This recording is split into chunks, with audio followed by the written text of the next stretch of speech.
Ayan, ito na ang request ng batang maldita. Ito pa, may pahabol pa po tayo na air fried sa batang maldita. Ayan, kay Sheila. Ito na yung request mo. Lagayan mo ng cuticle and mertiolet and acetone or whatever kung anong gusto mong ilagay. Ayan na.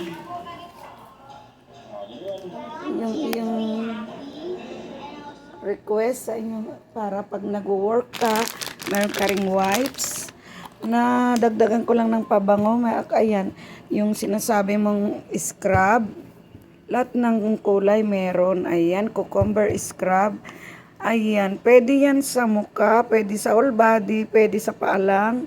Ayan. At saka, ayan lahat, kompleto ka sa scrub.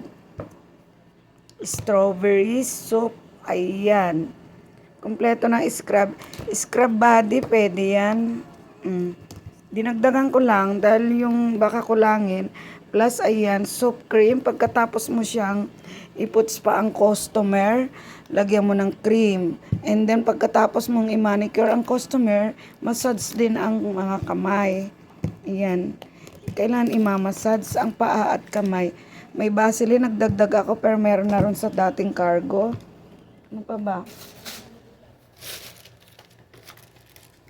Yung mga favorite ni Jerwin na pabango, ayan din. Yung mga, yan. Meron naman na sila kuya, nauna na yung cargo nila kuya mo. Ito pala. Ayan, dalawa lang ang kinuha ko na kasi ma-over na ako sa cargo eh. Baka mamaya ma-hold pa. Kaya, ayan. Ito naman ay may pagbibigyan ako dito sa ito na to. Yan. Ano pang reklamo mo? At binilihan din kita, kayo ni Jenny Lynn, ng lagayan nyo ng gamit. Ayan o.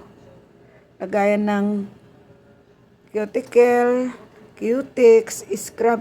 Aso ang di ko pa nabili yung pang puts pa mo. Wala eh. Titignan ko sa pharmacy, baka meron. Ayan. Bumili rin ako nito, pang tusok sa ulo mo pag sumasakit. Ayan na. Para ano, hindi ko alam kung baka ma-overbagahe ako. Tingnan lang natin. Ayan na.